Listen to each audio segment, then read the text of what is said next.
It looks like he's got almost straight on this red to the corner, so I wonder if he can screw straight back with a sort of, to try and get, without developing the red, try and get on the red into the corner. Or maybe he might want to screw back into it, because if he screws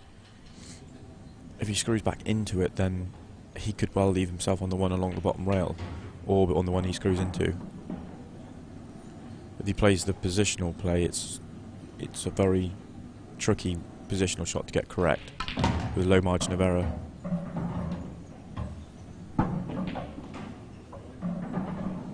Wow, if he's played the positional shot like that, then that's amazing.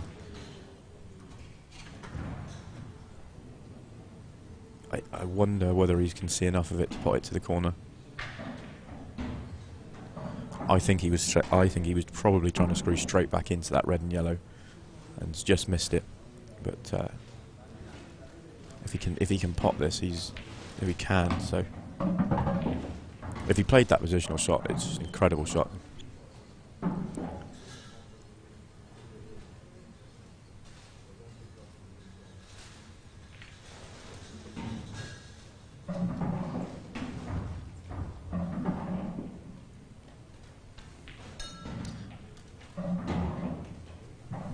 I can update you that Michael's just had a break and finish to go 3-2 up on Rab V on the other table.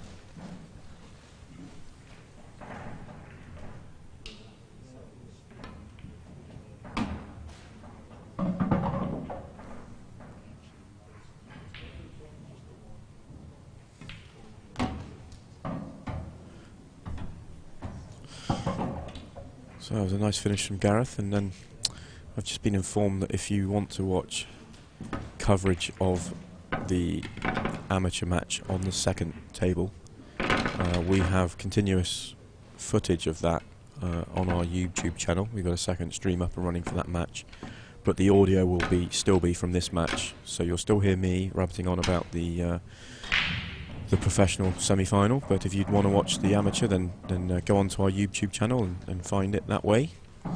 If not, we'll continue to bring you updates as we are now. Good break from Rab there. Looks like he's given himself a chance to respond to the last break dish from Michael.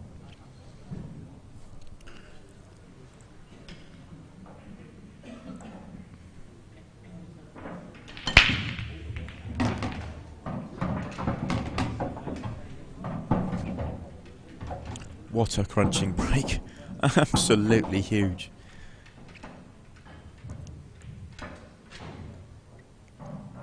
What a break. Wow. Almost too good, because it's, for a break to be that good, that powerful, you almost feel like you deserve an easier finish than he's left himself. I think he's going to go reds even though he's made 4 yellows. But he's got work on the reds. A couple on the cushion, the one just above the right middle. The one he's just cannoned into, he's trying to catch that half ball to develop it, and hasn't quite worked. He can go back up for it now, so that's not too much of a problem.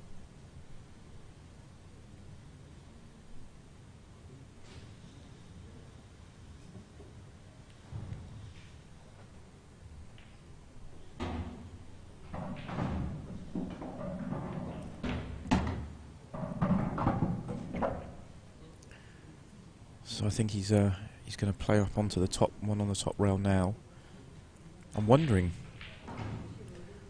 if he can, if the angle he's got on the red now means he'll flick into the one on the rail.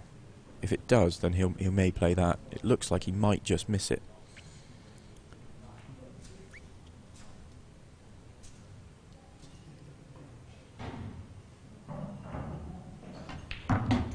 Yeah, he just missed it. Just missed it, which is awkward. It doesn't look to be in a bad spot for a double, which he could play on now. Not from here, but he could screw back from the one to the bottom left corner if he wanted to.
Gareth's in a really tricky spot here. It's hard to do anything aggressive, or so he's just trying to tie that red at the top up for Jason.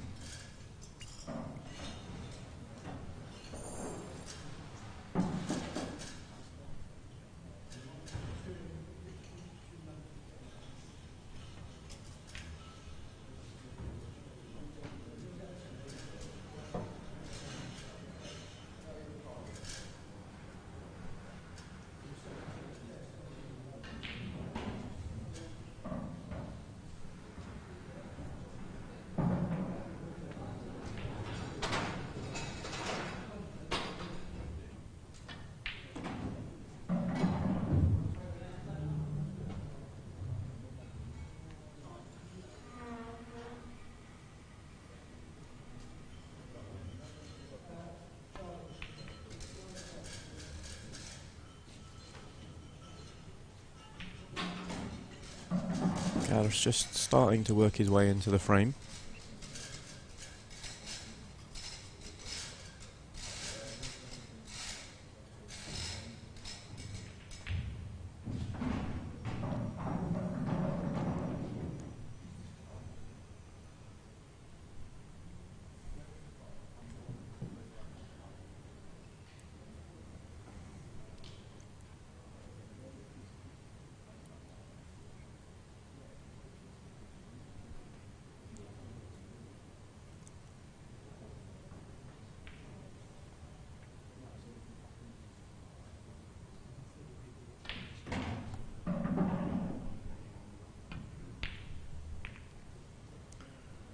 Jason just trying to take the pocket there.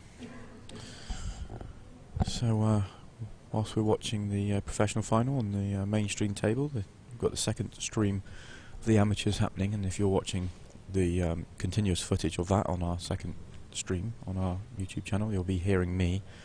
I'm focusing on the professional semi-final, but updating the viewers on that on the other one, on the amateur. It's a bit of a tactical battle in both frames. KG in the amateur, they've each got a pocket at the bottom end of the table. It's tricky for both of them. And in the professional one, which we're watching, it's amazing how the biggest break of the match so far has caused the most problems, being the scrappiest frame.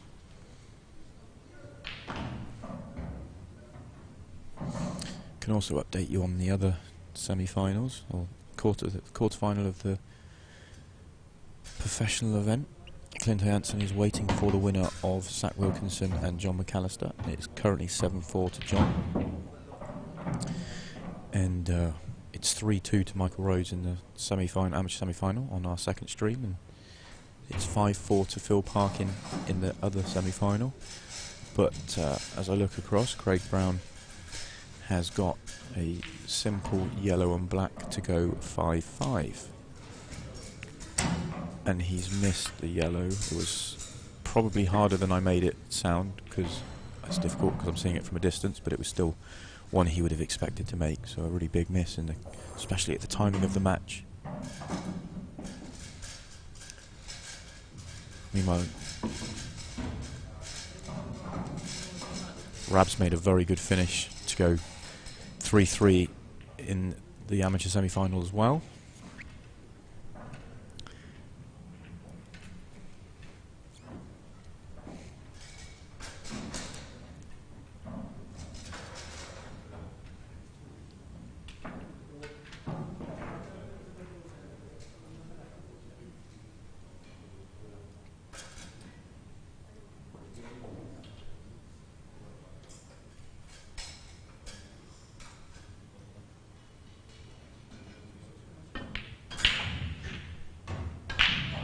Clever shot from Jason. Managed to open up his reds a little bit more. He was hoping to make that, but by playing it that way, he's in really good control of this frame.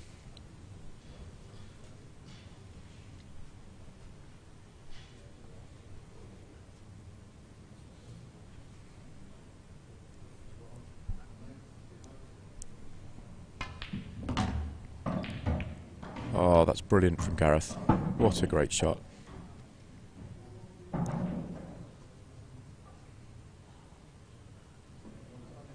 worked the white round incredibly well to even get close to that corner. He's left himself a very tough plant, but he's given himself a chance to win the frame.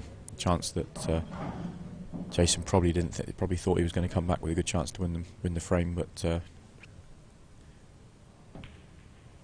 Gareth hasn't made. That was tough. That was very tough. And so now a really clear-cut chance for Jason to go 3-3.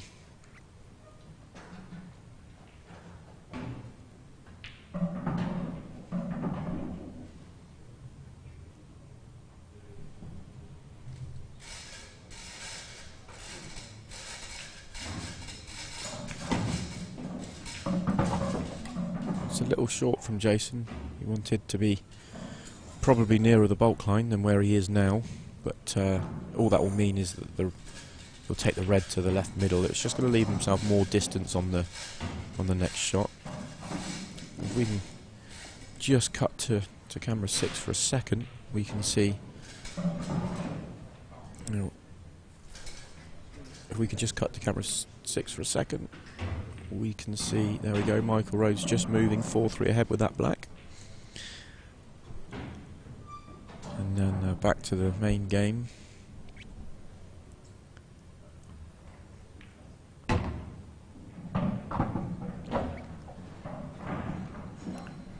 Yeah, so that a bad angle from Jason just means this red's from slightly further away, but it's absolutely fine. Nice and controllable. We can just roll this in or stun this in, whichever he prefers.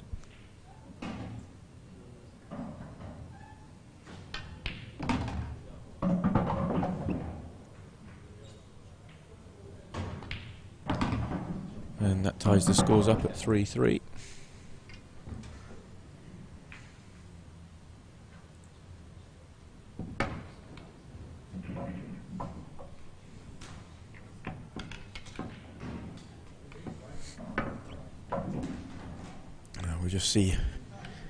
We'll just see Rabs break now at 3-3 in the amateur match. Sorry, 4-3 to Michael Rhodes in the amateur match. I can update you and say Phil Parkin has won the second semi-final on the amateur.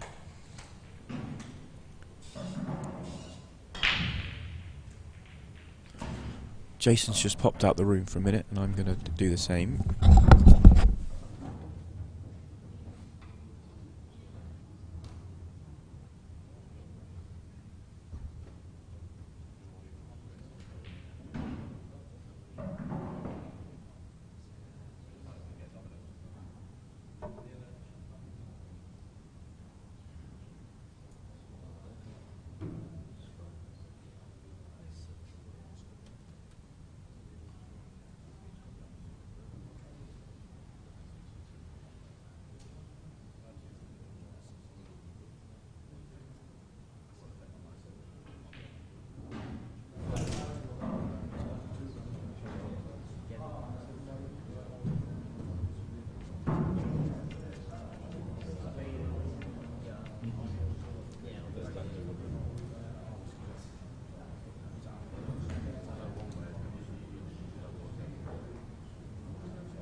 Right, I'm back. Sorry, I just popped away to find out what was happening scheduling-wise. The second, the quarter-final between Zach Wilkinson and John McAllister has finished 8-4 to John, so John now plays Clint Ianson in the second semi-final. Obviously the match we're showing you now is 3-3, and this is the first semi-final. In the amateur event, Phil Parkin is waiting for the winner of Michael Rhodes and Rab V, which we've been updating you on the second streaming table. It's now 4-4, so a race to 3 in those in that match there. We're doing what we can to try and get you the stream final live on the main screen. We're hoping we can get the scheduling to work, but we can't guarantee it, but I'm trying. If timings work out, I think we're looking to get the professional semi-final is going to go on to the table that Rab V and Michael Rhodes are on now, so we'll be able to give you some pretty good coverage of that whilst this semi-final is going on, and if timings allow, we'll be able to bring you the amateur final after this match on this stream. So don't hold me to it, but that's what we are trying to do for you. Meanwhile, this black is incredibly tough. Oh, what a great black from Gareth. I think Gareth's probably the best single ball potter in the pro game. Certainly, yeah.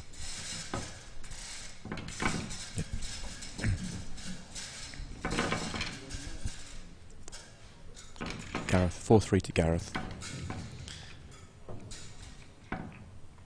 We're just, if we can cut to camera 6 while Jason racks the balls up, we can see Michael Rhodes' break in the amateur semi-final. And it's a huge break. Balls flying in everywhere, great chance. Great chance, fully, the way he's been playing from what I've seen of that match and throughout the tournament, you'd be surprised if he doesn't finish that to go 5-4, but the pressure's on. We can now cut back to see Jason break at 4-3 down in this semi-final.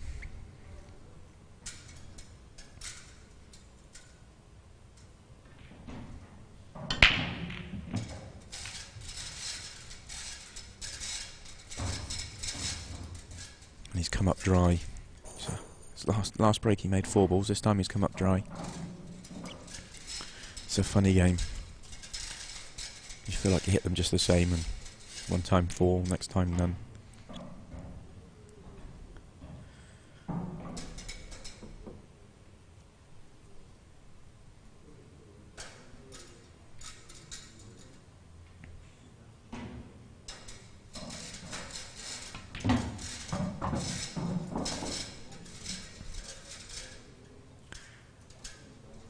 So Gareth's choice is yellows.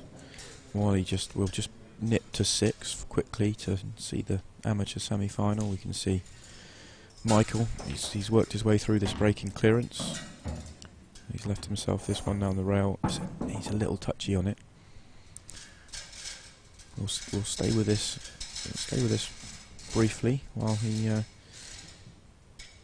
wants to get the white away from the cushion, and he's managed that okay. So this black to go 5-4 ahead, which he's made. And the white's going to stop short, so we can go back to Gareth now and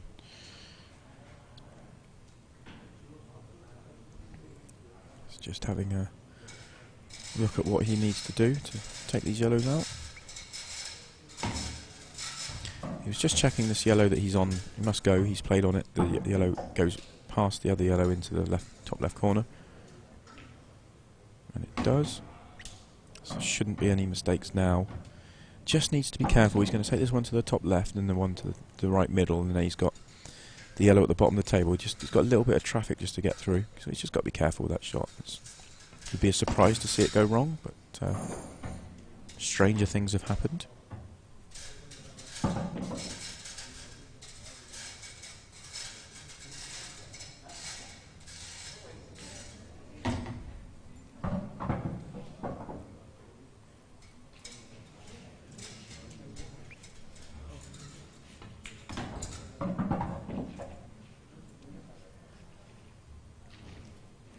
So this black to move 5-3 ahead with a reverse dish.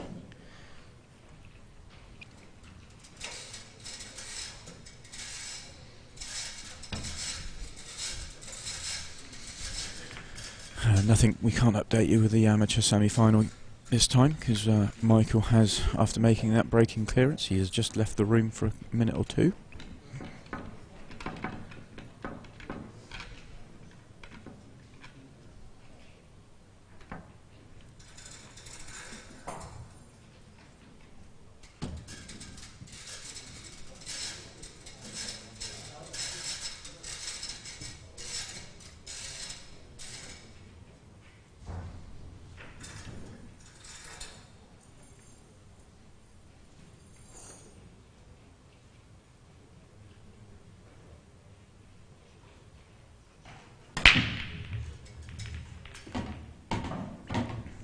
Oh, big break, but the white is in off, being kicked in off. Wry smile from Gareth there. Knows he didn't do anything wrong. It's just luck of the balls this time.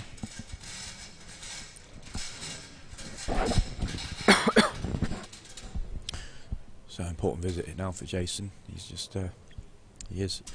The scores say 4-3, but he is 5-3 behind. And from being 2-0 ahead, you know, it's gone against him a little bit. He needs to get himself going again.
It's really tidy work here from Jason.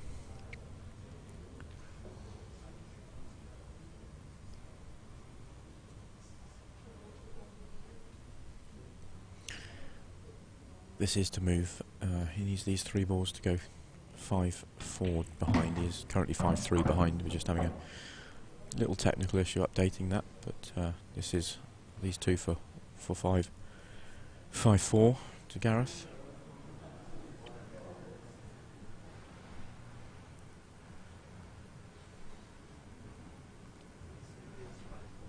It's 5-3 at the moment, and this red and black for 5-4.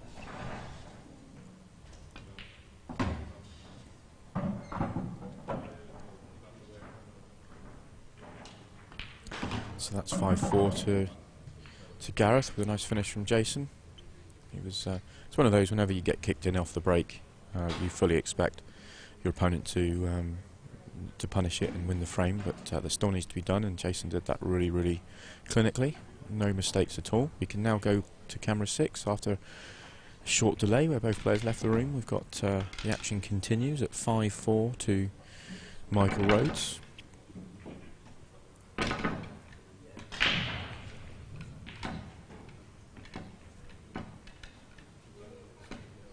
A dry break from Rab, so a chance for Michael to move 1 away from victory.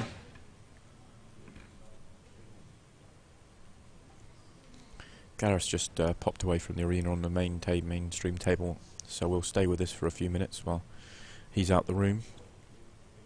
It's very important moments in this match.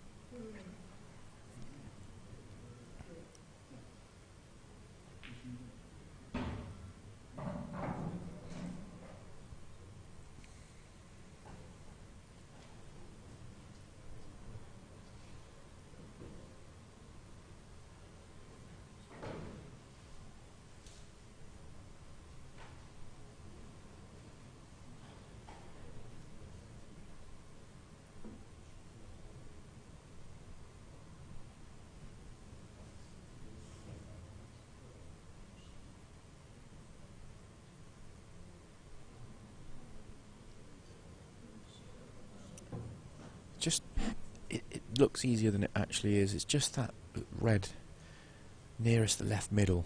It's just awkward. I think he wanted to have an angle where he could pop the one to the bottom right and just nudge into it just to open it up, but I think he's finished just off angle and not quite right. So looking at other options. So now he's going to play the next one to the bottom right as well, and he's just going to screw just gently into the yellow next to the red near the middle.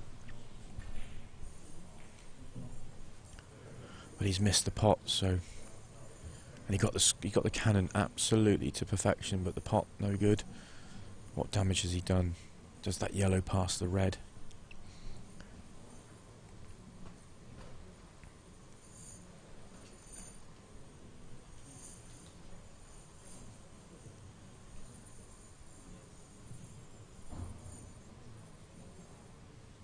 Looks like these two yellows at the top plant, so it really is the yellow by that red. Does it go? Then he's got a tricky one on the bottom rail. Oh, that's brilliant. That obviously didn't go because he's tried to cannon it, so that's a brilliant shot.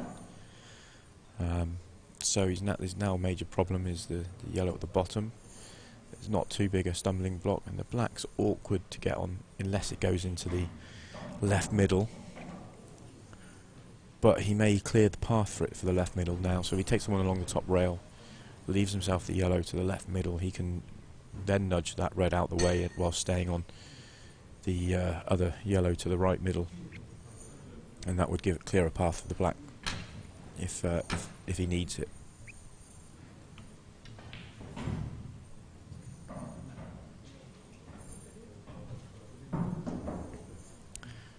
So we're just going to go back to the professional semi-final. Important shot in this match.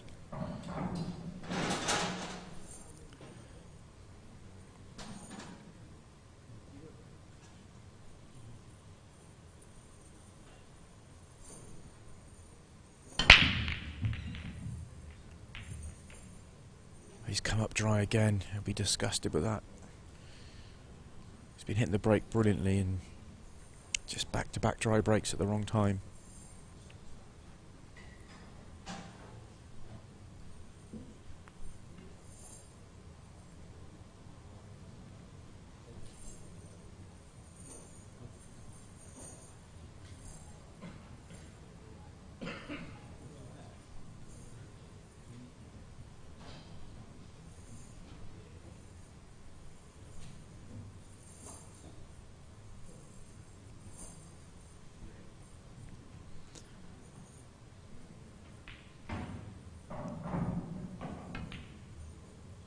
Gareth choices yellows. He's got a fairly good chance. We're just going to quickly nip to camera 6, the amateur semi-final.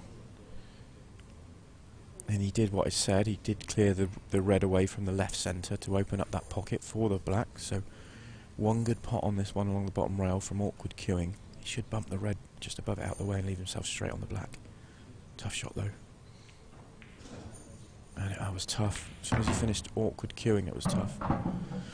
So back to the professional semi-final. Gareth's key shot now. He needs to make this pot his similar shot to the one that Rab's just missed, and make this pot along the top rail and get himself down to the bottom end of the table. Play on the one to the. He's got a little bit of margin. One to the left, down the left rail now. So he wants to pop this one down. He's maybe a fraction straight on it, but he wants to pop this one down the left rail and top it through to take the yellow on the bottom rail into the same pocket as his next shot, and then leave himself sort of 3/4 ball on the yellow to the bottom right to get onto the black. So if this shot goes right, then it should be plain sailing. Yeah, I think he may have been slightly straight on that because he's decided to go for the one played for the one for the bottom right first, but he's missed the pot anyway, which is a real surprise.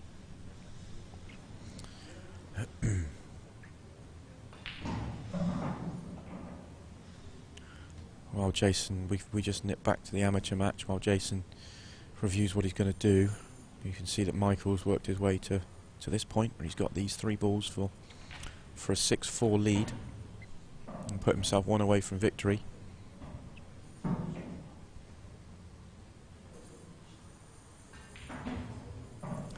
So this, just to keep you updated, Jason has yet to make his decision on his next shot. So we'll, Michael just, there we go.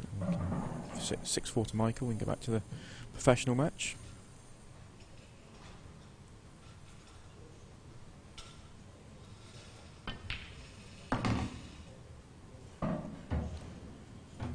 Nice queuing from Jason. I'm not sure what he's played on.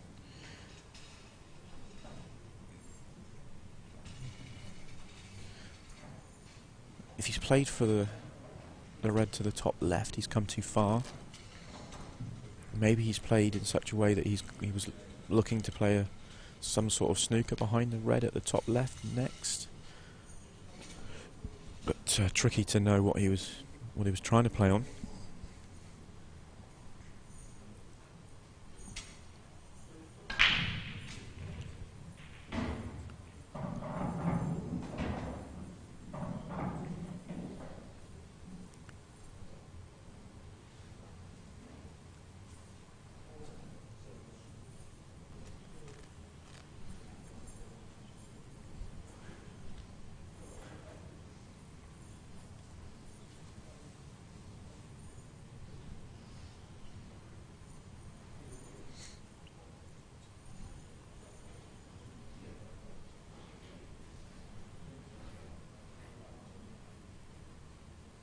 He has played the snooker and he's played it really well. That wasn't easy.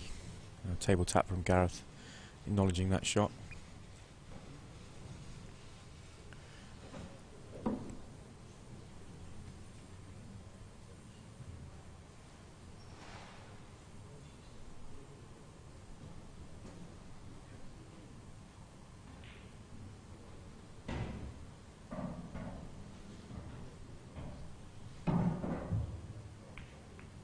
Oh, great shot from Gareth. Really well worked out.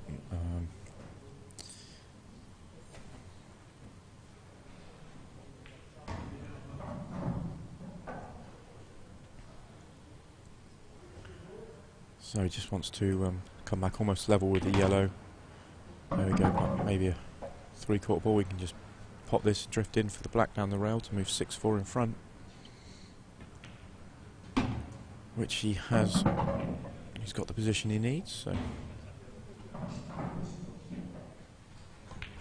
that was a great escape from the snooker to make the ball make the ball out of it as well.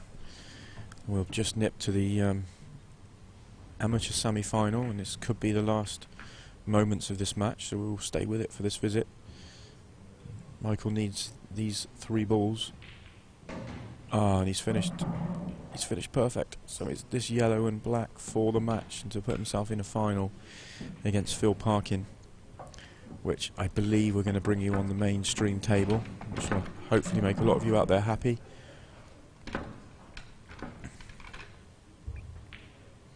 Well played, Michael Rhodes, looking for a back-to-back amateur titles.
Right, I'm back in the room. So just to update you on what's happening, the amateur final between Michael Rhodes and Phil Parkin is going to be the next match on the stream table.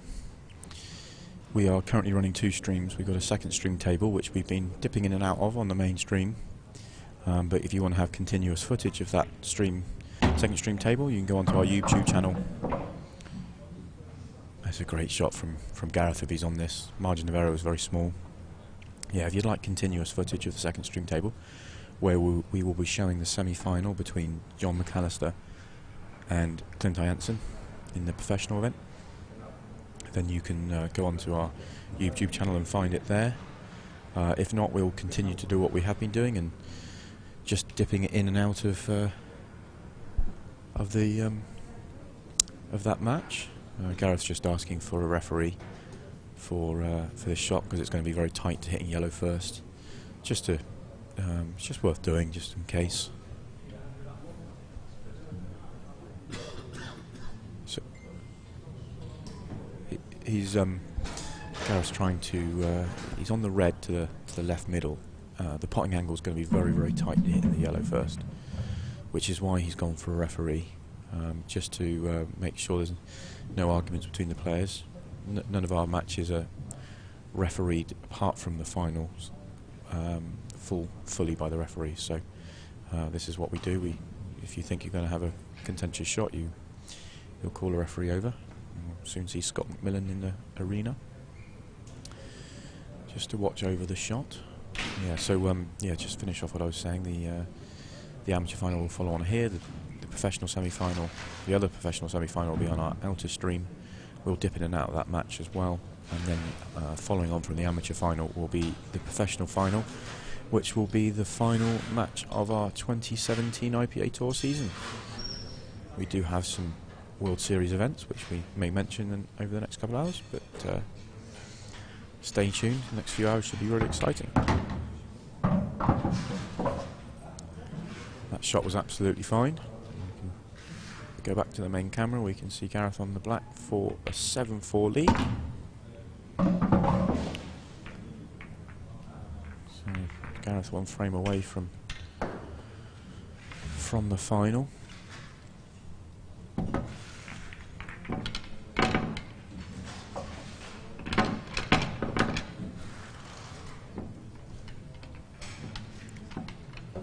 can just look on camera 6 and see that our second stream is between John McAllister and Clint Jansen is just starting. They've just lagged, which John has won.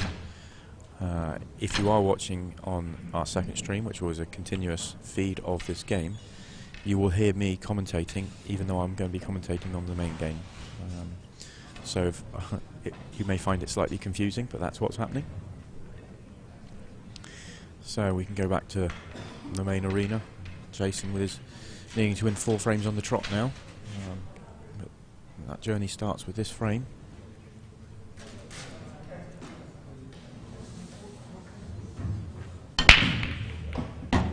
Well, he's made a ball, which is an improvement on the last couple, and he's got a good split, so he's going to be happy with that.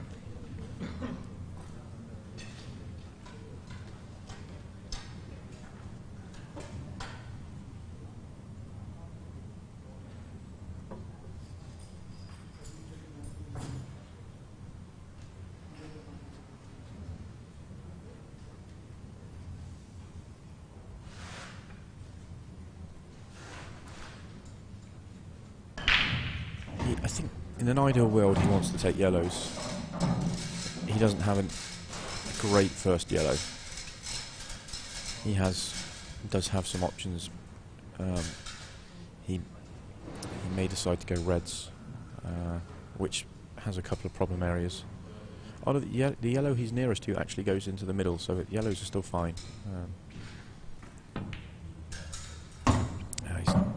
He's disappointed with that one though. He wanted to play. He played on the bottom yellow, and the red. He's just not quite come past the red, so he's going to have to reassess his pattern.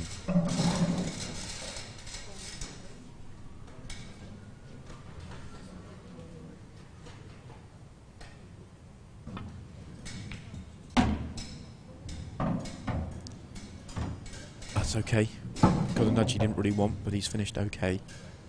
Not perfect, but okay.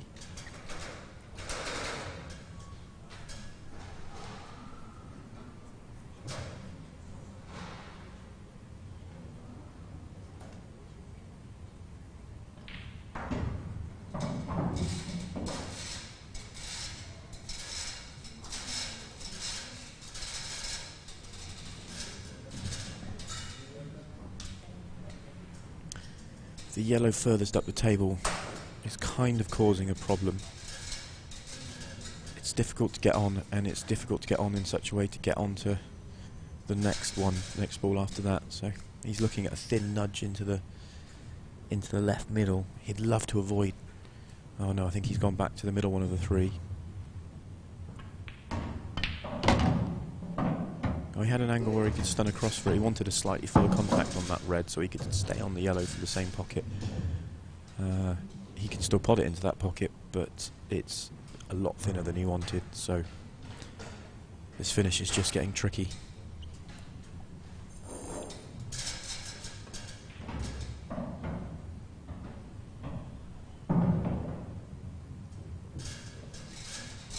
Just trying to cut it back into the left middle.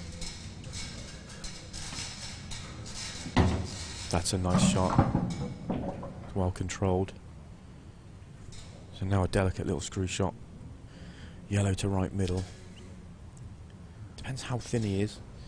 Whether he can just stun down, possibly catch the red nearest the yellow at the bottom of the table full in the face, or whether he wants to try and just screw past it. But either way, his margin of error is quite small. It's a delicate shot, this.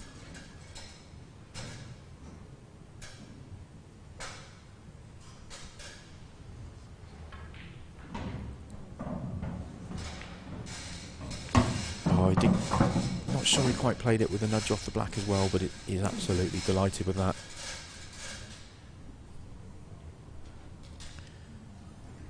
Flick the black, then flick the red, and finished absolutely lovely.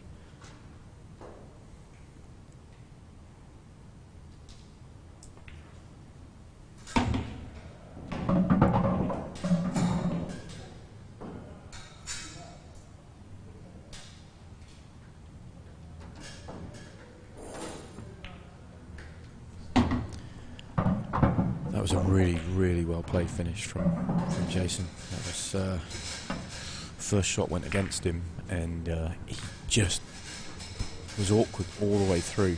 Kept finding the next shot, and really well worked out in the end. Very happy to continue the match. He now needs some help from Gareth. He needs a dry break or something along those lines. Meanwhile, I can update you on the semi-final of the professional event. John McAllister, I believe, made a breaking clearance to win frame 1, and Clint is now just racking the balls up to break himself. We're going to stay with the first professional semi-final and Gareth's break.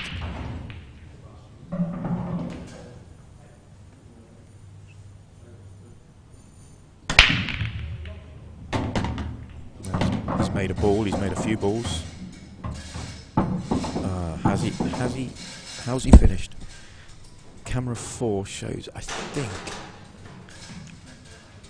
I don't know whether he can see the red to the bottom of the table. Can he see the red to the centre, or red to the corner? I think he's got options here. I think it looks probably worse than it is.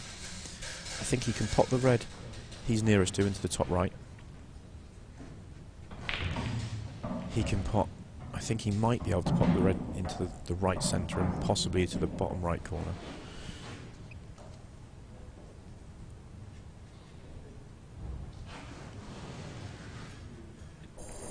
And you can see he's pretty well and truly welded up to that yellow. So that probably shows he is actually a little bit limited for the right, the bottom right pocket. He's giving a good look to the one to the right centre. So if we can go back out to the main shot, we can see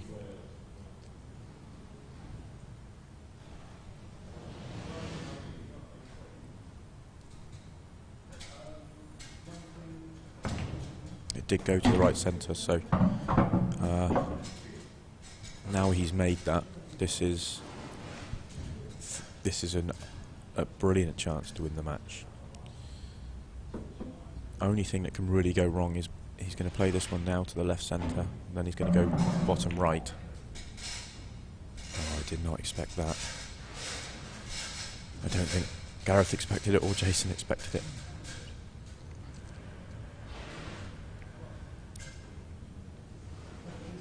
It was tight. It's always narrow to those middle pockets, but never ever expected Gareth to miss that pot. So this is potentially a massive turning point in this match, because if Jason can find a finish here and they are there, he'll be breaking, and he's just had a break and finish. He'll be breaking at 7-6 down. So the next time Gareth touches the table, it could be 7-all in a deciding frame, having been 7-4 ahead. So really, really important visit. Also with the pressure, extra pressure of knowing he had a really gilt-edged chance to win the match.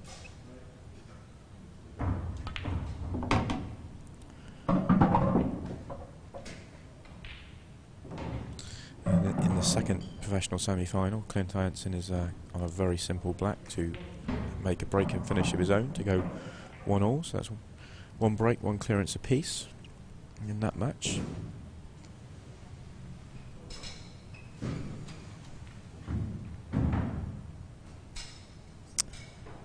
The only real bad ball that Jason has is the one on the right, nearest the right centre.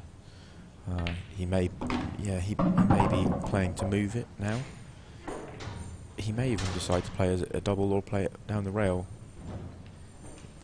Really kind of personal preference, really. I think every player might see this slightly differently.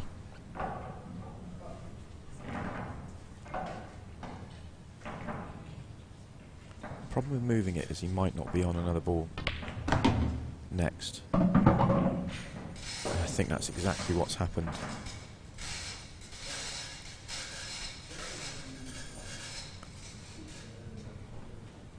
He's got the cannon absolutely lovely, really nice and solid, but he wasn't guaranteed to be on a ball, and that yellow's coming welded to the black, and I don't think he's got a pot on now.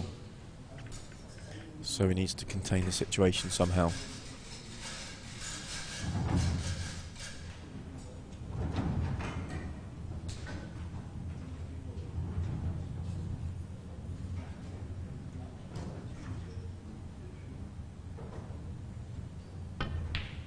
Oh, he could see that one.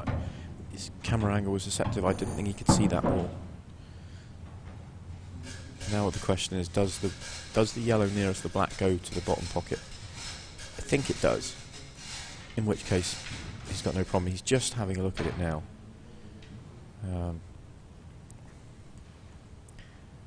He's a little bit off straight, the wrong way on the yellow at the top. He's probably got just enough angle that he can power this through to get onto the yellow. But he'd love to be able to get on the yellow to the corner dead straight next. But that's he could punch it through plenty. So yeah, this must go. So one good pot to the corner, and position and the rest of the finish is fairly routine. So it's just needs to make this pot.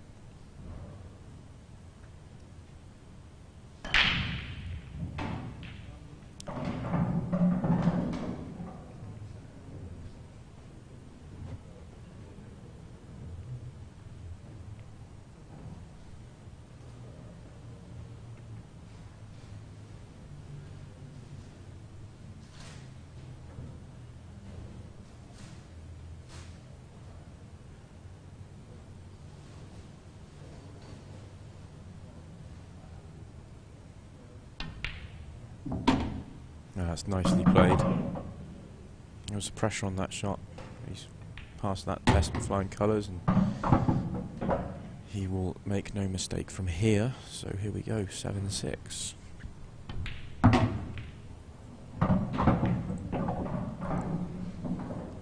We can just dip into the second professional semi-final on the outer table.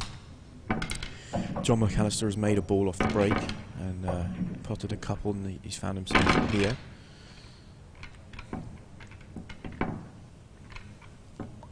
Looks like one really good pot down the rail will leave him very nice for another breaking clearance.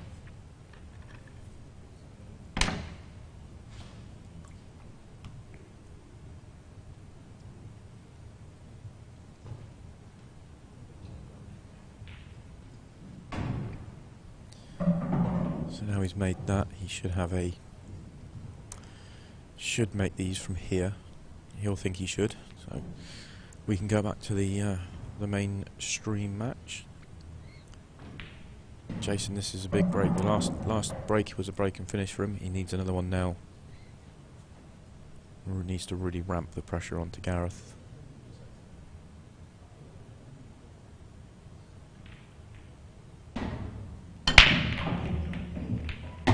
He's made a ball. He's made a ball. It's not great unless that yellow at the top goes. If the yellow goes to the top left, then he's got a good chance here. I think camera 4 shows that it probably does. It's tight. I think it does, though. I think that does. Those three yellows are in a line. He'd absolutely love it if the bottom one, the furthest left one of those three, as we look at now, goes to past the reds to the corner where his hand is. He would love that, and that would help his situation a lot.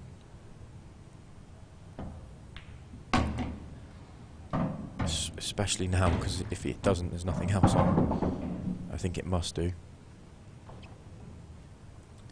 He could, if it does, then he could play on the other two as a plant. He could. It looks like he's just slightly going away from them. Whereas I can confirm on the outer table that John McAllister has just completed the third break clearance on the trot to start the match. So 2-1 to John with three breaking dishes. High standard at the start of that match.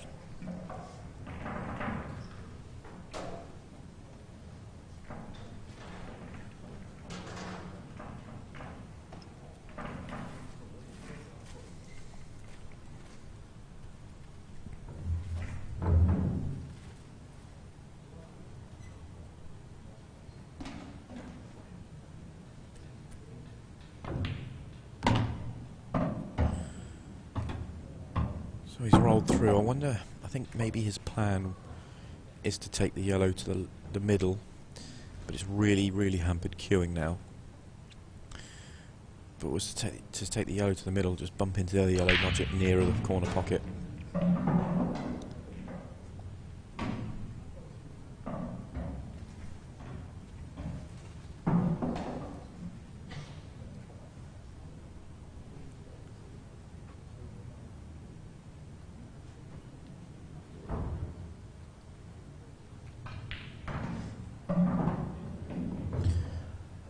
Whilst Jason gives this some thought, I can just give you some updates on the outer table, the second semi-final. And Clint's made a ball off the break, and he's got very nice split, and looks set to continue the run of break clearances. Got one tricky-ish ball down the rail but if he makes that, he will have a fairly routine finish for the fourth breaking clearance to start that match and go 2-2. Jason's decided that he was just too hampered with the red to take the yellow to the middle. He wanted to be a little straighter on it and not hampered, so he's going to require a very good positional shot now. Or he would love it if he could pot the yellow at the top of the table now, or in a minute, if he could plot that clean. I don't think he can do it from here, but maybe if he gets... So we can pot the one to the left as we look now and get somewhere near the sort of blue spot area. He's wondering whether he can pot the yellow nearest the sort of top right corner as we look and come round for the other one. It looks to me like he could, if he could get the white to the right hand, or the bottom end of the table as we look. The plant's on. It looks fairly straight. That would be tricky to get there.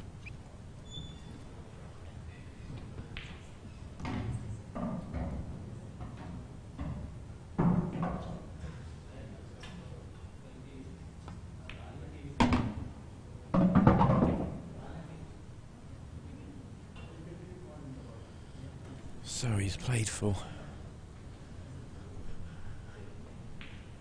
And I can just confirm that Clinton has continued the run on the outer table with four breaking clearances to start the match, and it's 2-2.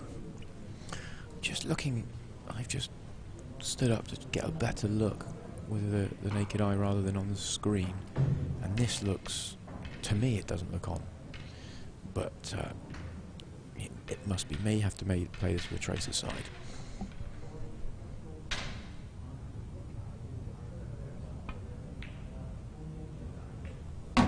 No, that was a great shot. My eyes need testing because he could clearly get to that.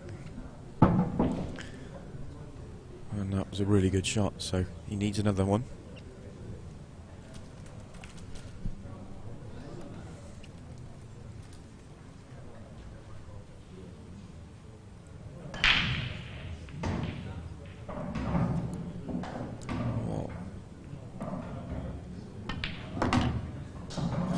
Lovely shot. So long straight black to take this match to a decider. And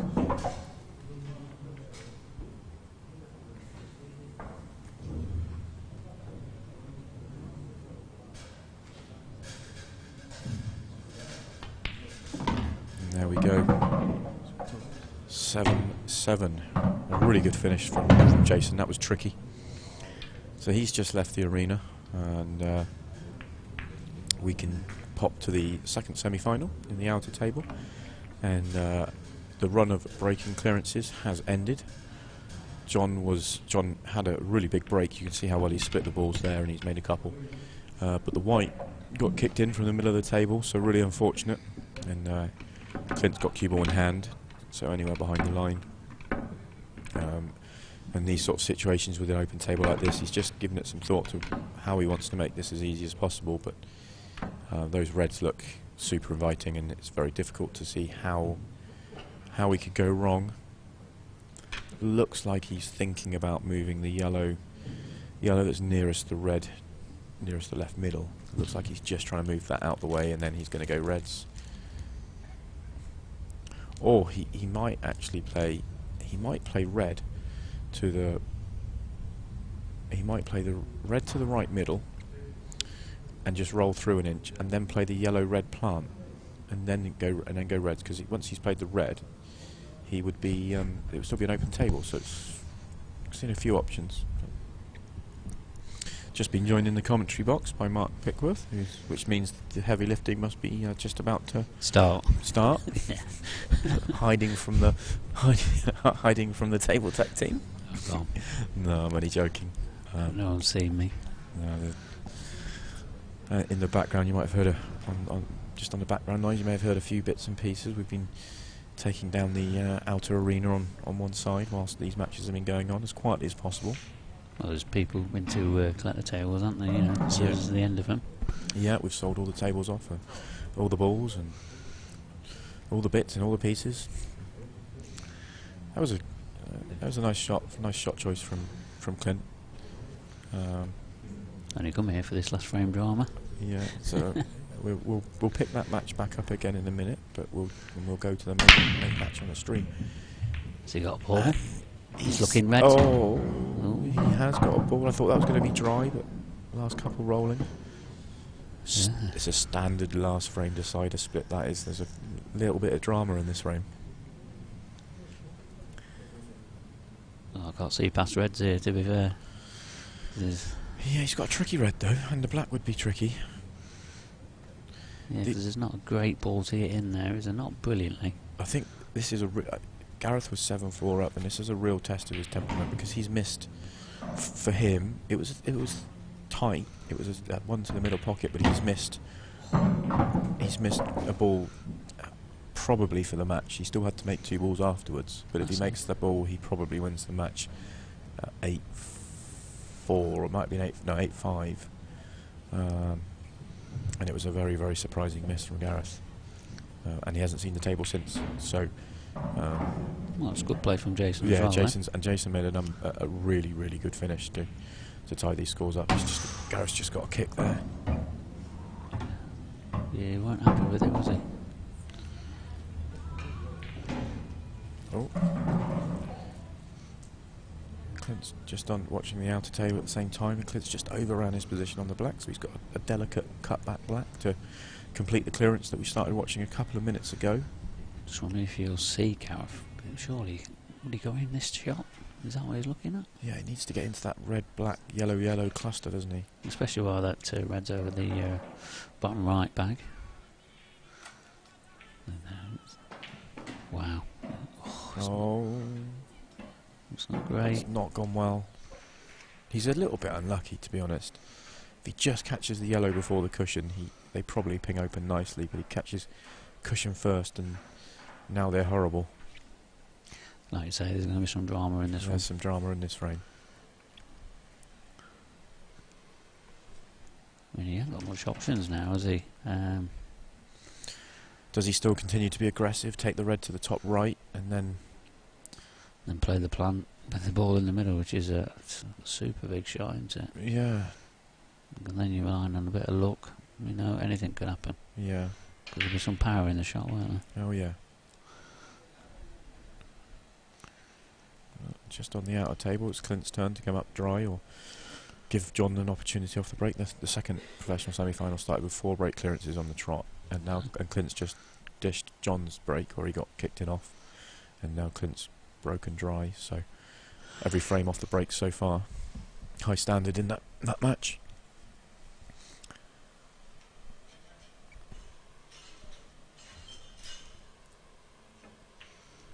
So he has played a bit more of a containing shot. It's quite sensible. Yeah. I think Clint can put him in a bit of trouble here. You know? Jason. Sorry, yeah, Clint. I'm listening to you on the other game. Yeah. Well, sorry, yeah. The reason I keep mentioning the other game, I don't know if you're aware, Mark, but we've got 2 streams running. We've got a secondary stream that is showing continuous footage of the outer game, the Clint Ianson and John McAllister semi-final. I see. But they are listening to us talking about the mainstream. I see. Yeah, so just dipping in and out of that and showing some footage as and when we can on this main channel.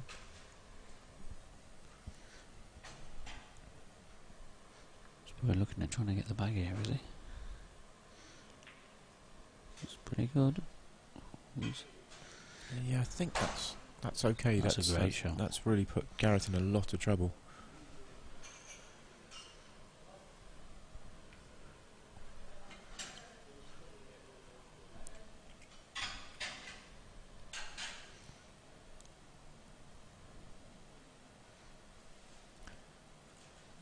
Gareth's a bit careful here, isn't he?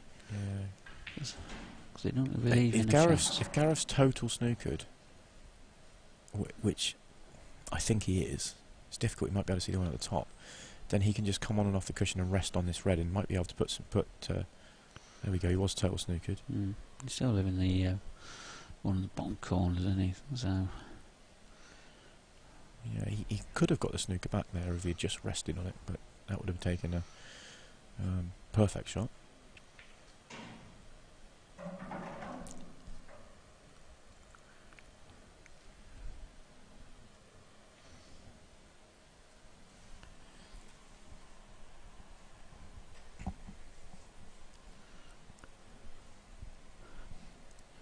So just to remind everyone that's watching, when we get the conclusion of this match on, we'll be bringing you the amateur final on the mainstream table, and following that will be the professional final.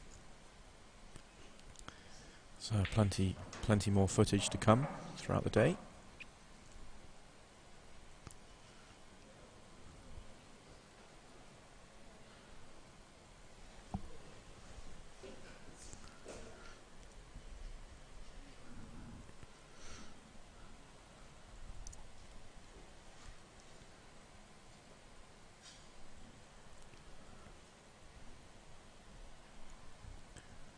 It's difficult to see what Jason can do.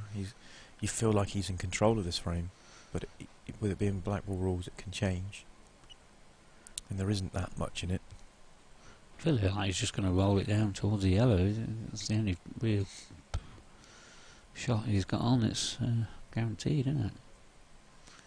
He's just sort of trying to leave, think about what he's going to leave. Can he get through this gap? Yeah, I like the shot better. Can he develop the other yellow as well? The other yellow nearest the bottom right.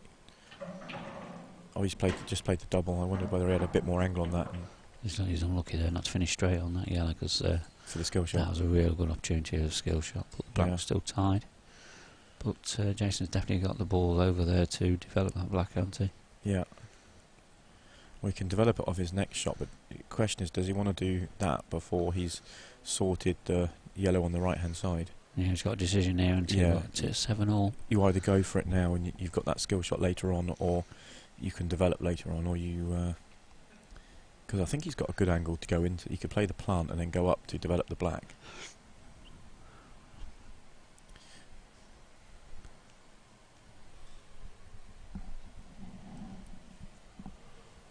I mean, does he play in the red, or does he try and come off the side cushion? I think the red's the percentage shot, isn't it? To hit the red. Yeah, I think so. You'd be super unlucky if you played the red and it nudged the black in or anything like that. So he's going for this. Yeah, I think it's time. I think. Yeah, there we go. I said it would be super unlucky to go in off. He's hit the jaw. It could have been better. It could have been better. It could have been worse. It's when he goes across for that yellow on the right-hand side and how he does that. Does he play the skill shot? He could play on the skill shot now. He could take the one to the bottom left, screw back out. He could take the one to the bottom left, come across and pop the red if he wanted to, but that would leave no position on the next yellow.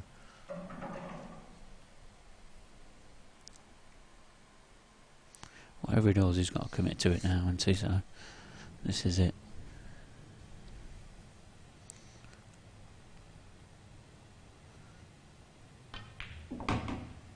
Oh, that's nice.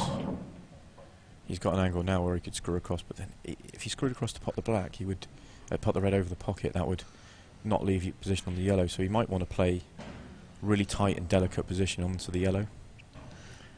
Which means probably, cannon in the red that he's just hit. Right, that's just to try and leave straight on it. What, straight for the skill shot? I was wondering whether he might just try and get across to the right hand. He's got a lovely angle to get across to the right hand rail. Anywhere. Oh yeah, so I to see. play short side position sort of thing. Yeah, that's a good shot. I think that's probably depends how confident he is. I mean, if he cannoned the red full in the face off one cushion, he would leave himself dead straight on the skill shot, and all he'd have to do is make it, and the other yellow and black are sitting. So it depends whether he backs his skill shot making or he backs his positional play, I think.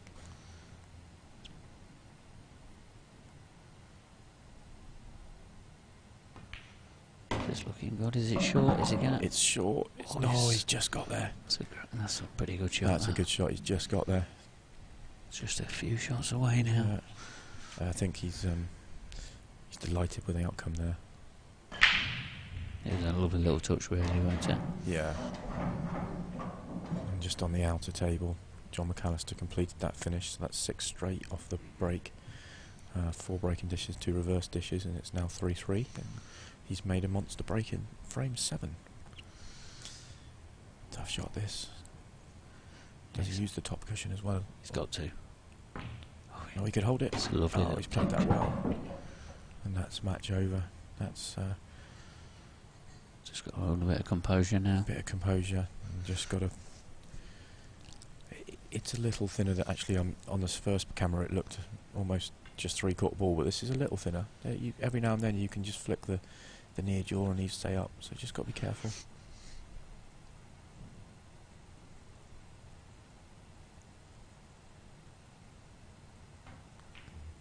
Looks good. Yeah, he's good. Oh, it was what a lot shot thinner that than it is. looked.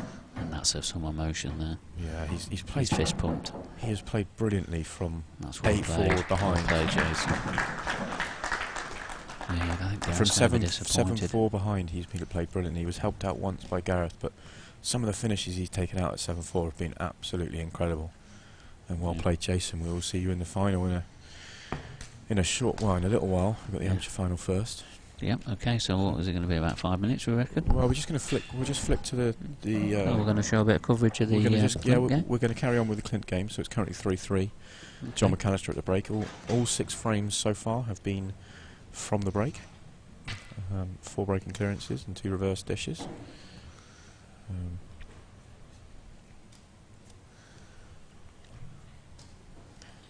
So I think won't be long before we'll have the amateur final on. But whilst we're waiting for all that to happen, we will continue to bring you footage from the outer table. Just going back to that semi-final we just watched, Gareth will be absolutely disgusted with himself. He knows he had a really good chance to win the match. 85. But also hats off to Jason. Oh, absolutely. Do you want to have a chat with him? I think we've got to get some. I think we're going to go and let him sort himself out, because I think Kev wants to do a quick piece to camera before we get the amateur match on. So.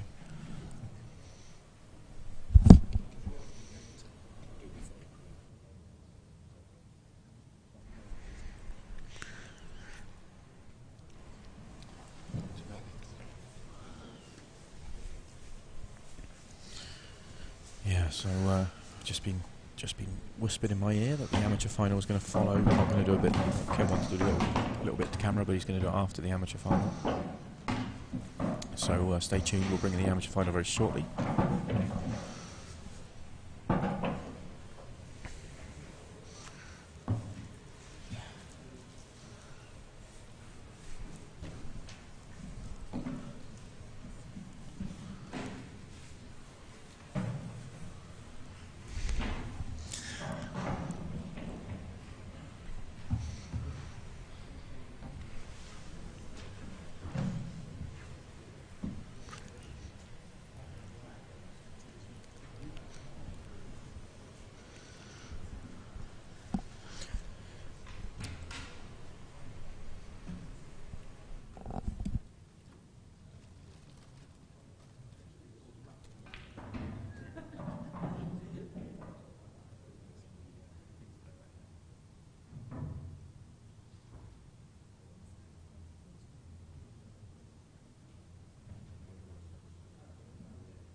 Test.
Yep.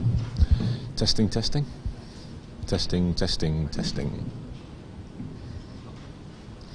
Okay, welcome to the penultimate match here at the Heston Hyde Hotel in London for the British Amateur Championship, which should be a cracking match between two of the rising talents in black ball pool. So first of all, let's just introduce our referee, Scott McMillan.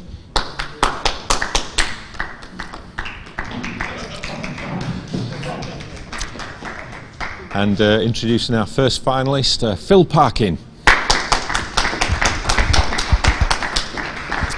Phil, we've been here before. This is your second final this season.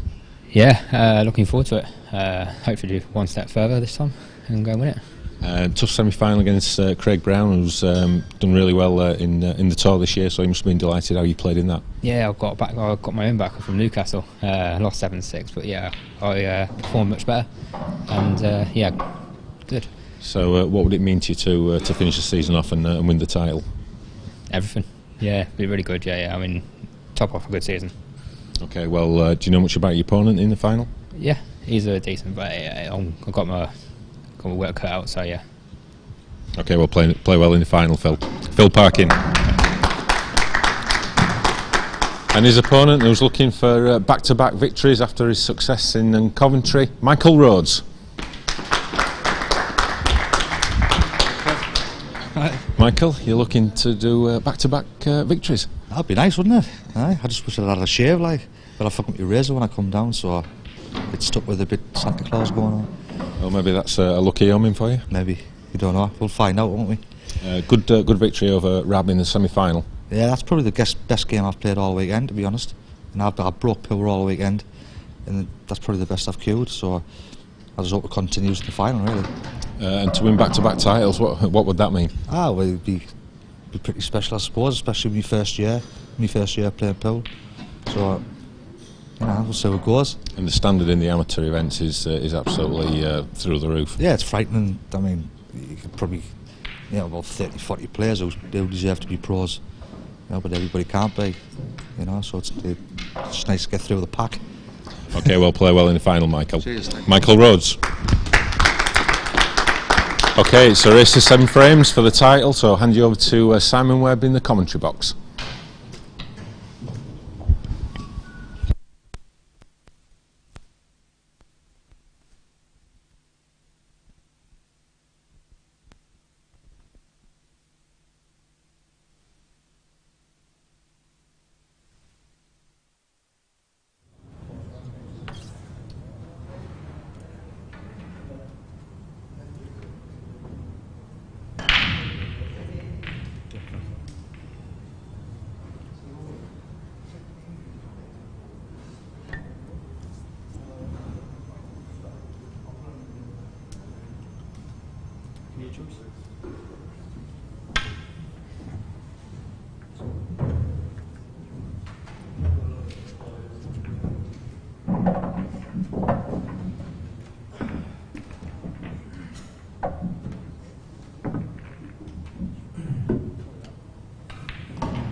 Right then, here we go. Amateur final coming up. We've absolutely delighted to get this match on the stream. Absolutely delighted to get this match on the stream. How do you see this one going, Kev? Well, it's hard to First frame, Michael Rhodes the break. to look beyond Michael Rhodes. He's in some form, Yeah, in some confidence. But as we all know, it's very fine margins, and we were keeping the viewers updated with Michael's progress in the semi-final on our outer table and showing some clips, and his breaks seem to be absolutely massive and on fire, and if he breaks like that, continues to break like that in the final here, he'll take some stopping. But Phil's also had a good season in the amateur ranks. This isn't his first final. He was a runner-up in Bradford. yeah, up to a flying Mark Boyle. Yeah, he had a chance to take that match to a deciding frame as well, so it was a good match.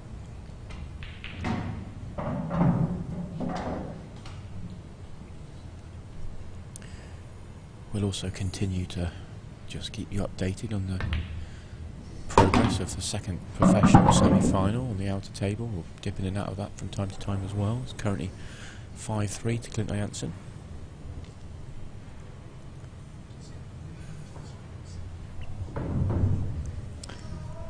Yeah, so those of you that have just tuned in, we have got 2 streams up and running. We've got this is our main stream, and we've also got a dedicated stream channel for the second table, but the commentary's still with us. So if you hear us talking about, you might find it a little bit odd, but that's what's happening. We will dip in and out of that match and show you the important shots as and when we can as well.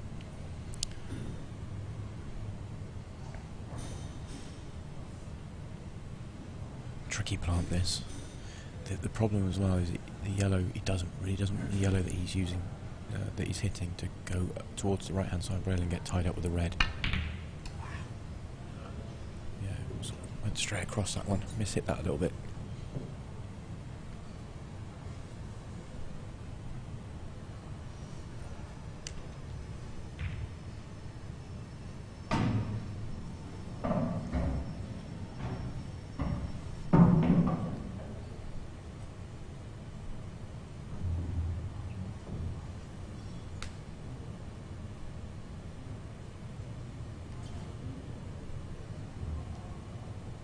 Seconds. I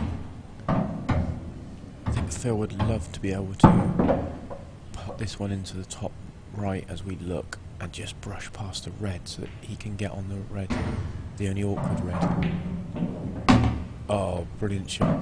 That was so hard to judge. He couldn't get any flick on that yellow and he's not on this. That was a really, really well controlled shot. Leaves him a great chance now. He's still got one on the side rail. He might play on that one now. He might. No, he's decided to leave that. I can just update you that Clint's moved 6-3 ahead in the professional semi-final. There's a sense of inevitability the way Clint's playing. He is the man in form. He's shown that over the last couple of tours. A little surprised he played to move that, but he's absolutely played it to perfection. He really has.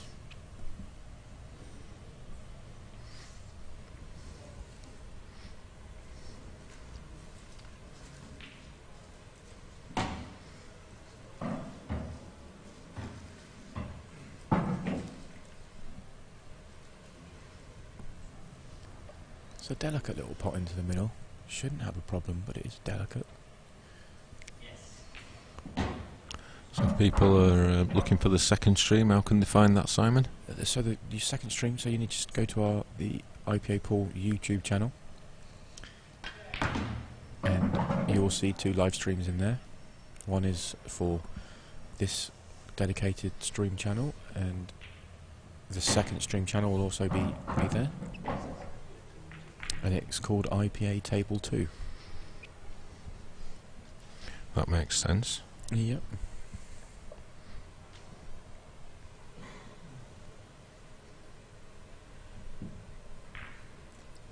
That was a tricky finish from Phil. He had a couple of problem balls and he's made very, very light work of it. So he started the final in fine style.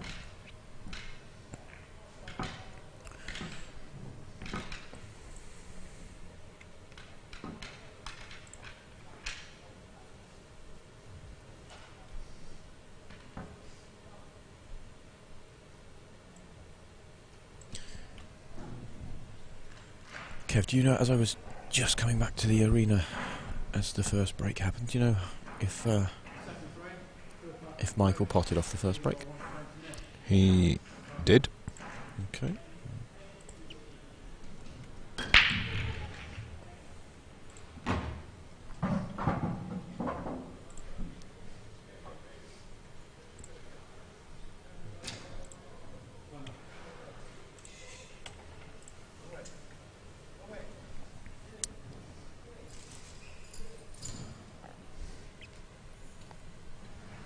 Do you think it's right, Kev, that we've got a shot clock in operation here, but if you want to have the white cleaned, or a ball cleaned, the clock gets stopped.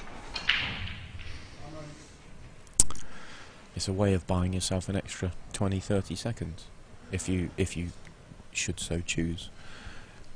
Yes. Well, I think as long as it's not abused and.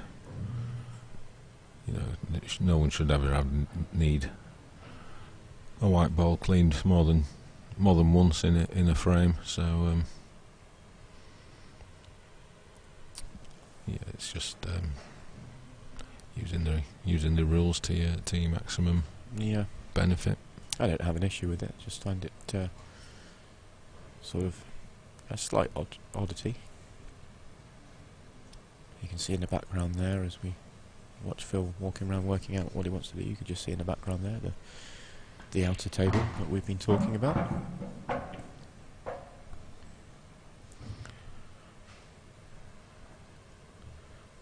Looks up for this, does Phil, doesn't he? He's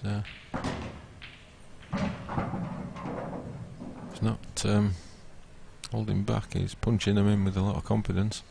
Yeah, I was just keeping half an eye on his semi-final, as I could see it. It's the closest table to the commentary box, and there was a slightly nervy end to the end of the semi-final. I don't know if he's had he's just had a slight kick there, so he's getting the white clean for the second time in the frame.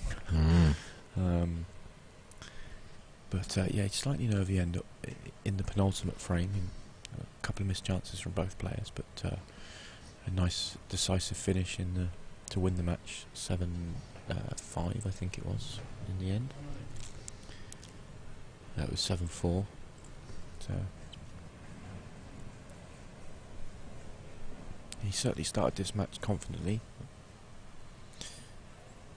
If he doesn't pop the one along the top rail now, he'd have to come back up for it. So he is taking it now, and he's hit it thick.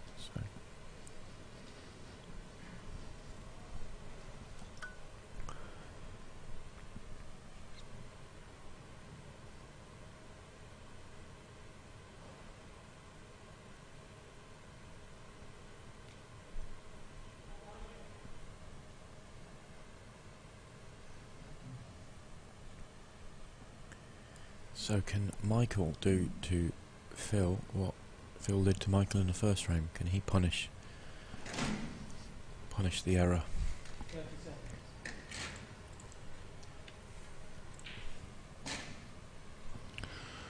John McAllister's just missed a long straight one into the top left corner. He wouldn't have missed that earlier when he was playing on the stream table. It is a match against Ronan. Yep. Yep.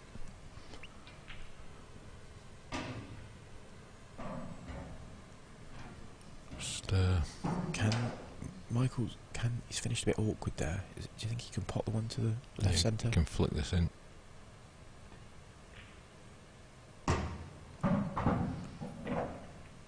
Slightly awkward now. Yeah, very awkward.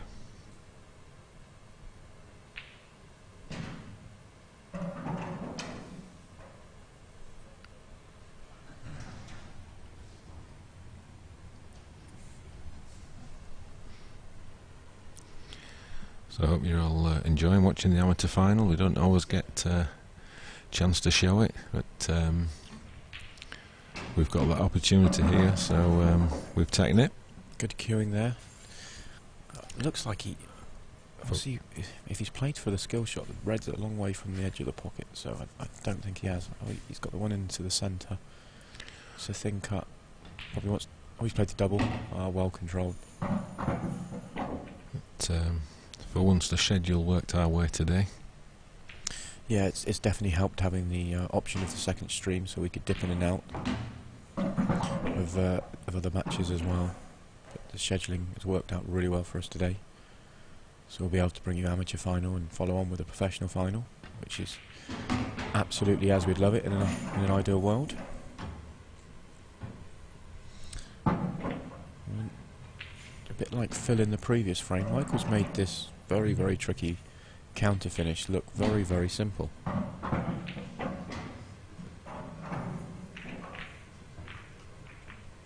So 1-1. And in the outer table, Clint has punished that mistake from John McAllister to move 7-3 ahead.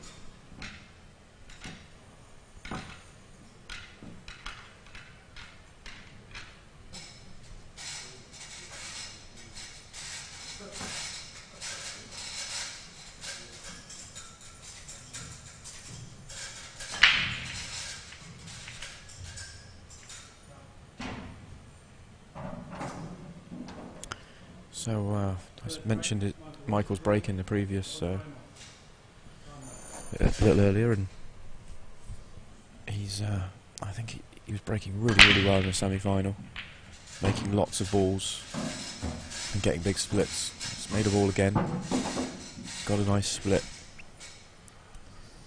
So he just trying to work it out. What would he do? He could go either way here. They're both about the same. Wondering, I think if the yellow goes to the left middle, the higher one of the two, it certainly goes off the red, he might go yellows.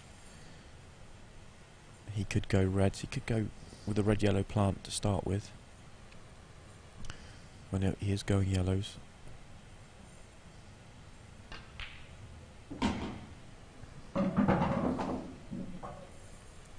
Made the pot, but instantly shook his head. So I think he was playing on the red, playing on the yellow. Nearest the white now, straight to the corner. I don't think he's quite come out far enough for the shot he wanted, so he's resetting.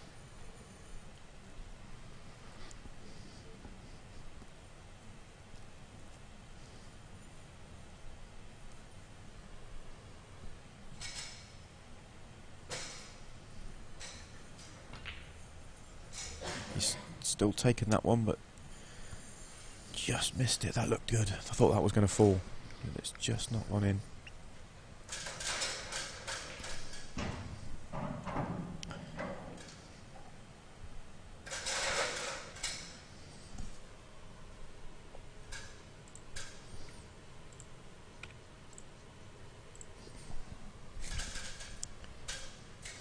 So Phil's got some work on reds. He's got one bad red and one red that he's just got to get on. I'm not sure. Overdone it. He's overdone that. He was playing for the red into the left middle and he's overdone it by a few inches. I'm just wondering whether he's got the red to the right middle now. He can probably just swerve it, but if he does that, if he has to just swerve it, then he won't get any position, so there's no point.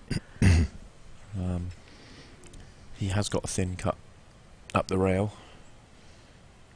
I mean, he can see this without swerving it, I think.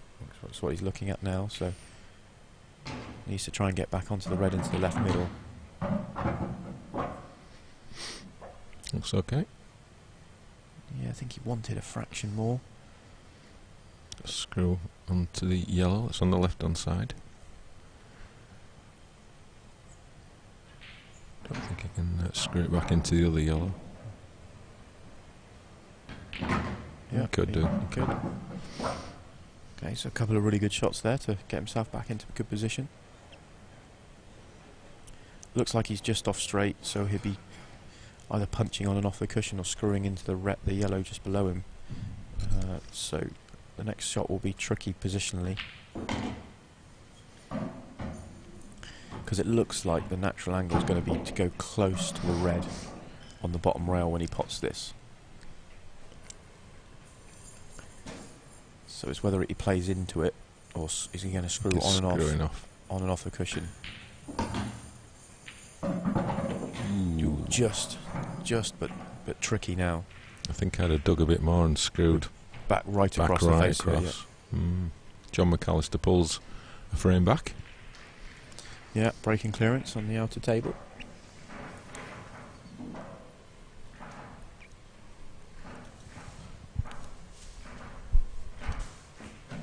Looks good. That's a great shot. Nice shot.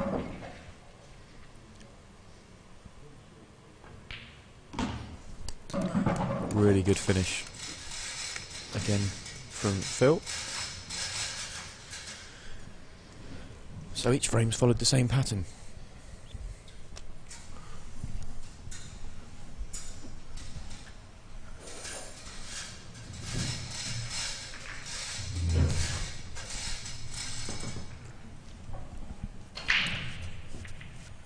Each frame's followed the same pattern, with the player making a ball off the break, getting in and making a mistake on the finish, and the other player is counter cleared. Yeah, different pressures in this final for the two players. Phil, he wants his first title, and what that would mean to him, he summed it up. He said it would mean everything. And Michael Rhodes, who was looking to win back-to-backs, which would put him in the same company as someone like Mark Boyle. Yeah. Not many people have won 2 amateur events in the same season. That's a rare achievement.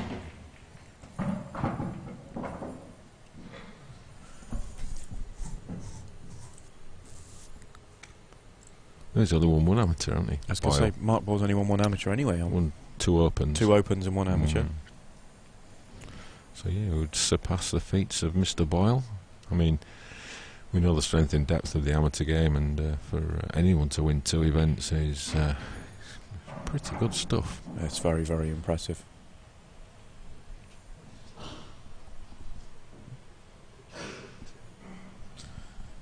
Yeah, I've just been reminded that Jack Whelan also won 2 amateur titles. Did he win 3 that season, or did he just win 2 and lost in one He final? I lost in the 3rd final to Yeah. Andy Blurton, I think. Yeah, but I think it's fair to say that the strength and depth in the amateur has grown. That was 2 years ago, wasn't it? So it's definitely grown in those 2 years. Not to say there wasn't good strength and depth then, but I think it's stronger now. I think that's a pretty fair statement.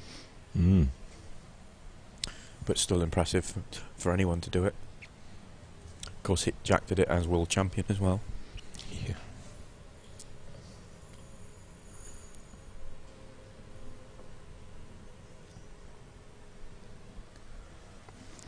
So Dada 147 is how you get from amateurs to pro.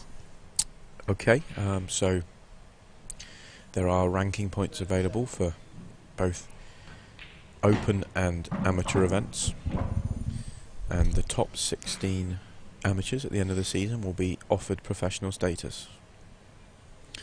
So they get ranking points for both tournaments, open and amateur, which is a slight change to previous years. There's been a slight change in the qualifying criteria this year. I haven't seen the rankings, but I believe both these guys are must be there or thereabouts within that top 16. I can't believe you can win 2 amateur events or make 2 finals without being in that top 16. I think Mark Boyle, because of his performances in the Open, has the amateur rankings sewn up.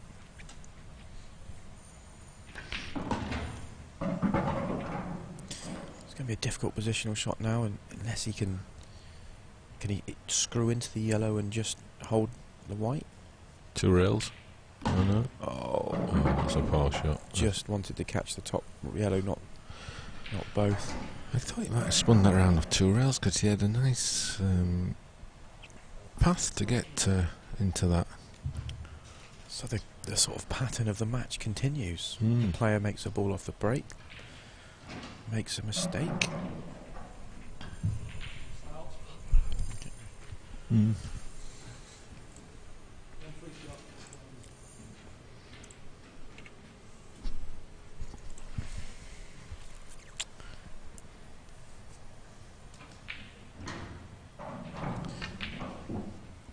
Oh, another mistake from... That's the first time that's happened in the match. Oh, he's got 2 shots, but Oh, of course he did. a Sorry, free I was visit, miles so away got then. a free visit.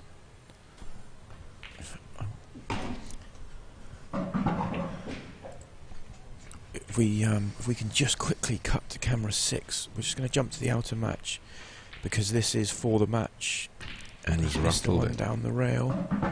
Has the tide turned in that match? John's got an opportunity to go 7-5 there. We'll come back to the main match, main screen.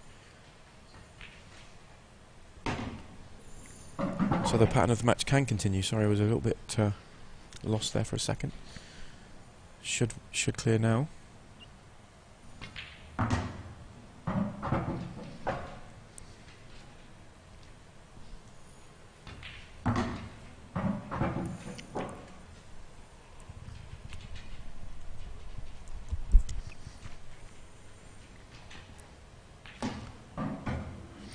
Nicely played. Yeah, it's easy to under-hit those. Yeah. I think it's 2-2. shows the consistency of the cloth. You know, it's not like slowed down because it's had a lot of use over the weekend, Yeah. or like a napped. It's it just keeps playing the same Yeah. pace. I think it's one of the major advantages is that the cloth plays not only the same table plays, consistently throughout the weekend, table to table as well.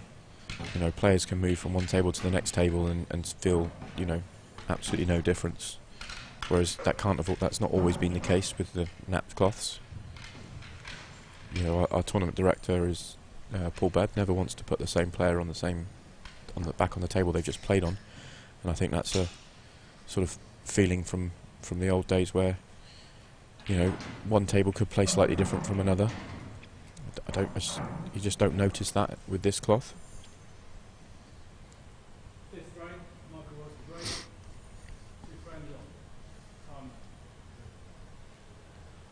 on. Time. Big break. Oh, is that going to drop? No, first dry break in the match.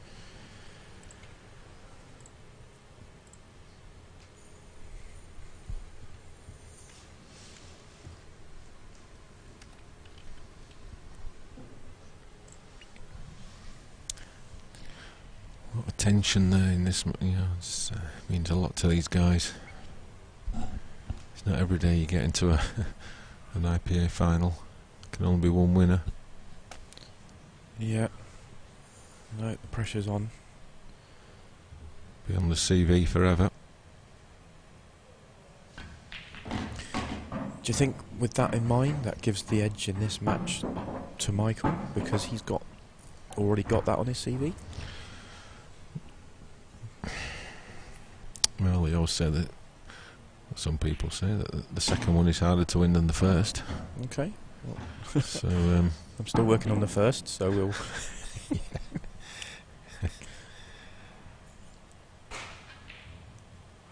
That's a great shot from John McAllister. Keeps him in the match. He's got tricky one down the rail and then a double. Yeah, should we just quickly flip to that match just briefly while you can see how he's left himself with Clint with that red over the pocket. Any mistake here from John and the match would be over. So we'll jump back to the amateur final in a second. Oh, we're back live now.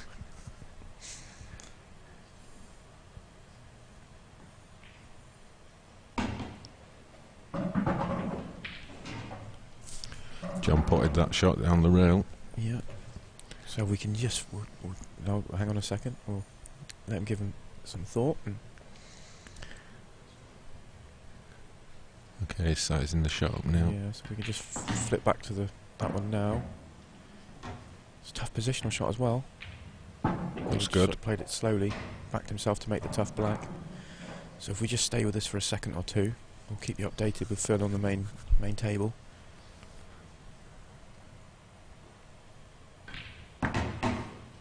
Phil's just screwed it off. Big shot this for John. He's made it Yes. great shot from John. Great clearance. Yeah.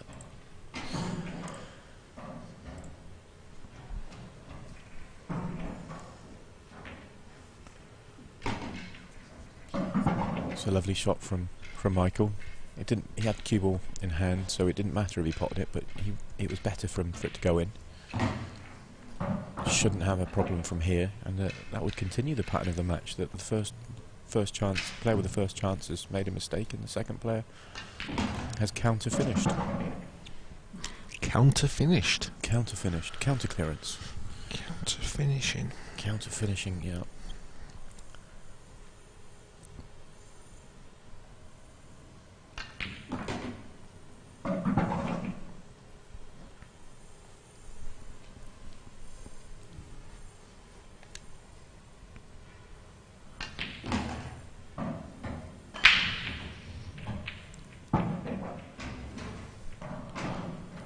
John McAllister's just done a monstrous break. I think it's probably 3 reds. We'll just let Michael pot this black, and then we'll flip over and show you how big the break that John's just had is.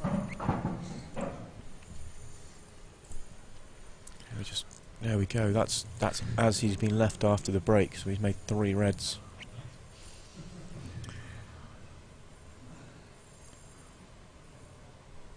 We'll stay with this while Scott McMillan racks the balls up. So Michael has moved 3-2 ahead. Yeah, and he's just gone for a comfort break as well. Yeah.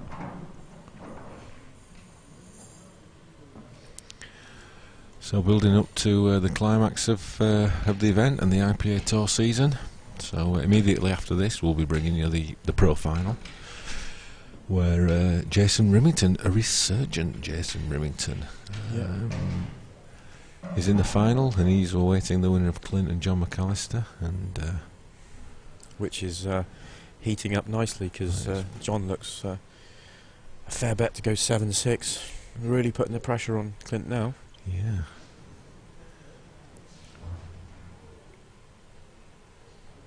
And it'll be Clint to break. So a bit of he needs that to run on. Oh, I think He's okay. It's a little bit more angle than he wanted. Actually, he's going to be very, very close to the yellow directly above the back. Is he screwing or running through his side off? He's running through 2 or 3 rails. Oh, that's nicely cued. Great shot. Nicely cued. Got to really commit to those shots.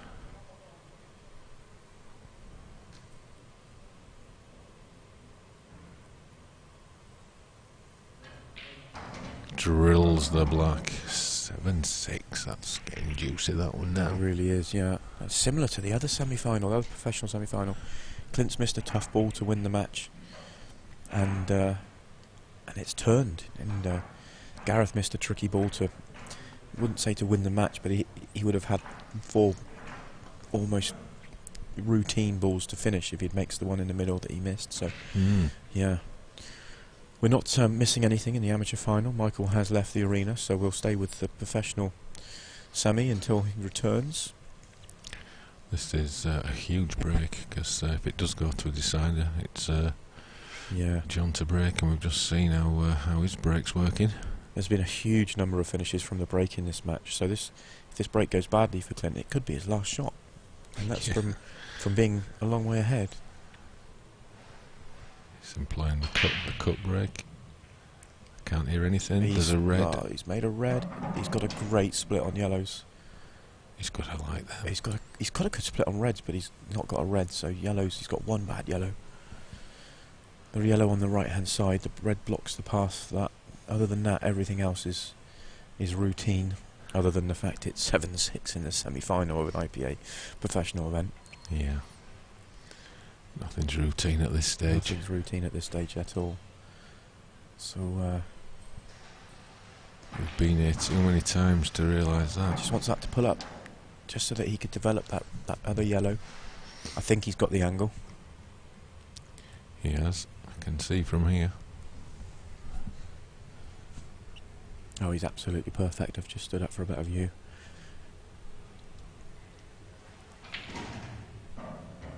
And that's a nice shot. I think John's going to begin to fear the worst now. Yeah, I don't think Clint's missing these. He's played too well.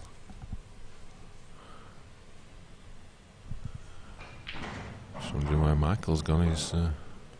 He did the same thing in the semi-final. Disappeared for about 10 minutes. What's the rules on that then? I don't know. I did mention it to Bebby, but I don't know what the situation with it is. I was just thinking of it from a scheduling perspective. Yeah, he's on his way back now. Should we just stay with the conclusion of this professional match just briefly? I think it's the last rites of the match, so we should stay with it for a minute or two. And then we can solely focus on the amateur final to the conclusion. 6 frame, full package break. Trailing by 3 frames for 2.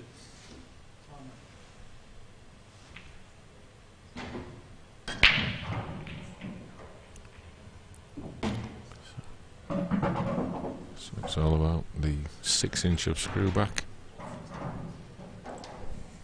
I think that is that. It's getting straight down to play the shot, which usually means it's pretty perfect. Yeah. And he knows Clint, the facial expression there, he knows he's in the final. He's had it been in a tough battle. He's in the final, well played, Clint. We'll see you next up in the final against Jason Rimington. Unlucky John McAllister. Yeah, it was a great fight back from John, but you need, in those situations, you need help from your opponent when they're making balls off the break and clearing as clinically as Clint does. It's hard to come back. 37. So what you've missed with the amateur match is that Phil made a ball off the break and then missed his first pot after the break. Okay, so we're going to close down the the second streaming table, because that's that finished there. So tune right back to the main table and join us there for the climax of the amateur and professional events. There's still 140 watching that empty table, David.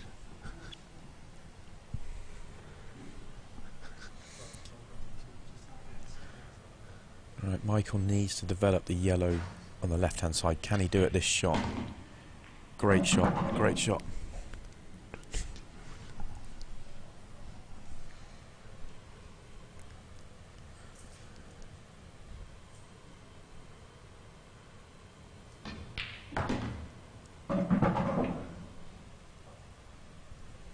I think Michael wanted to be on the one to the bottom left next, but the red's blocking the path, so he's going to have to reset the sat nav, but it shouldn't be a problem.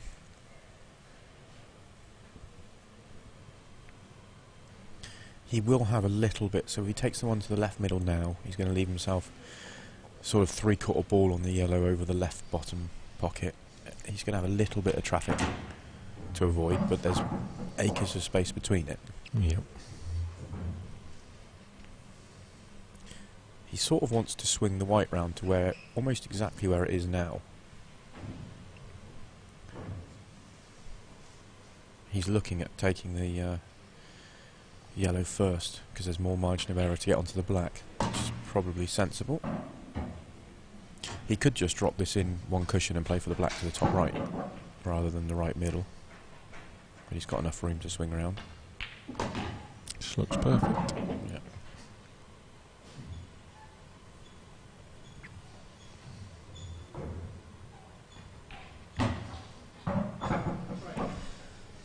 Opens a 2-frame lead for the first time in the match.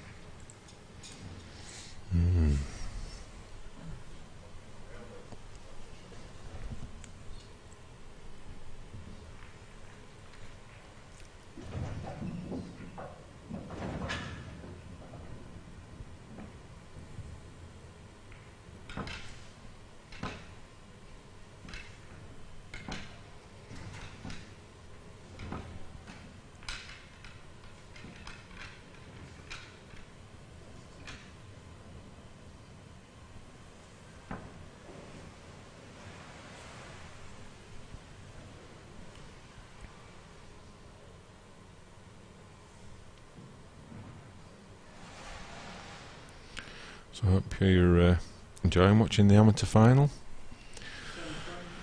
I was saying earlier, the schedule's sort of worked in our favour a little bit this time, so we're able to bring you it. Massive break. Massive break. That's how he was breaking in the semi-final, just crunching it. Balls flying everywhere.